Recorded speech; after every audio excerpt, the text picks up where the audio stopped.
ये मार्केट कुछ इस तरीके से जाने वाला है और 28,000 पर जाने वाला है। 28,000 पर जा कर के इस मार्केट साइकिल के कौन से पॉइंट पर हम होंगे इस चार्ट पर, वो मैं बात करने वाला हूँ। मेरे लिए 28,000 इस पूरे चार्ट में कहाँ पर है वो मैं आपको आज बताने वाला हूँ। मैं अपना मार्केट साइकिल किस तरीके से मैं ब्रॉडर मार्केट को विजुलाइज करता हूँ वो मैं कुछ इस तरीके से करता हूँ। हमने एक जो चार्ट देखा था मार्केट साइकिल्स का, ये एक ब्रॉडर टर्म में था, ठीक है। 6 फेजेस में हम उसको देख रहे हैं कि ठीक है बॉटम यहाँ बन रहा है, देन हमें हाई ग्रोथ एरिया देखने को मिल रहा है, देन हमें बुल मार्केट देखने को मिल रहा है, फोमो क्रिएट हो रहा है somewhere this point, then market के अंदर करेक्शन आ रहा है।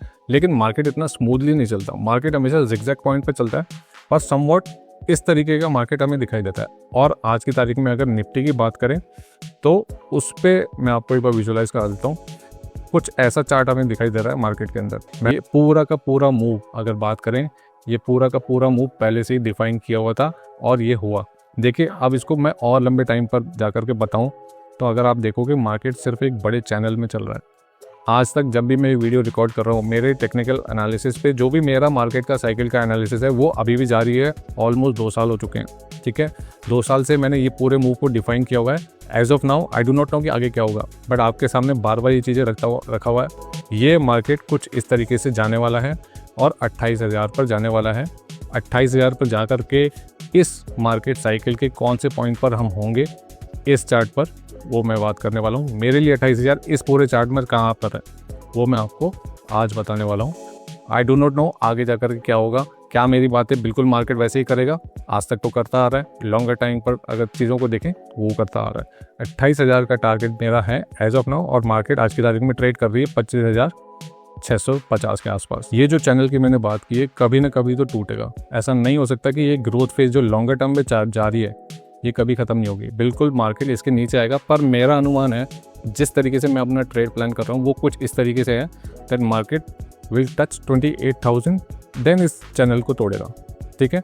और एक लॉन्ग टर्म कंसोलिडेशन, जब बेयर मार्केट, बड़ा वाला बेयर मार्केट 28,000 के ऊपर मार्केट एक बार दर्शन कराने के बाद में ही हमें दिखाएगा, ऐसा मैं मान करके चल रहा हूँ एज ऑफ नाउ। आगे जा करके हो सकता है मैं अपना एनालिसिस चेंज कर दूं, पर पिछले 2 साल से कोई भी चेंज नहीं हुआ है। सेम एनालिसिस सेम स्ट्रैटेजी पे काम करता जा रहा हूँ। अब मैं अपनी अंडरस्टैंडिंग बता देता हूँ कि मार्केट इस वक्त मैं कहाँ देख रहा हूँ। करंट निफ्टी के चार्ट को अगर देखें, आज की तारीख में मार्केट किस तरीके का परफॉर्म कर रहा है। अगर करंट चार्ट को देखें तो मार्केट इस वक्त मुझे इस चार्ट पर इस पॉइंट पर दिखाई देता है और 28,000 की जो मैंने बात की है मुझे लगता है 28,000 का पॉइंट ये वाला होगा और मार्केट यहाँ से एक अच्छी खासी करेक्शन लेगा। सो मिनिमम 28,000 की बात कर रहे हैं तो दैट डजंट मीन कि मैं यहाँ पे शॉर्ट करने की बात कर रहा हूँ। नहीं, मैं यहाँ पे शॉर्ट करने के लिए नहीं कह रहा हूँ। ये 28,000 का पॉइंट है, मार्केट यहाँ से एक अच्छी खासी करेक्शन ले सकता है, एक नया बॉटम बनाएगा लॉन्गर टर्म करेक्शन दिखाने के बाद में, और नया बुल मार्केट हम फिर से देखेंगे। आज की तारीख में अच्छी खासी तेज़ी पेंडिंग है और I am fully invested in the market. इस वक्त जब मैं वीडियो रिकॉर्ड कर रहा हूँ तो बहुत ज़्यादा स्केप्टिज्म है, यानी बहुत ज़्यादा शक है, बहुत ज़्यादा प्रॉब्लम्स हैं मार्केट के अंदर। टैरिफ्स की बहुत दिक्कत चल रही है, ट्रम्प कुछ भी बोलता रहता है और उसकी वजह से इस वक्त जियोपॉलिटिकली बहुत ज़्यादा अनसर्टेनिटी है। ये सारी बातें मैं इसलिए बता रहा हूँ कि इमोशंस को भी समझा जाए, इस वक्त क्या साइकोलॉजी क्रिएट हो रही है मार्केट के अंदर, वो चीज़ें भी क्लियर हो जाए।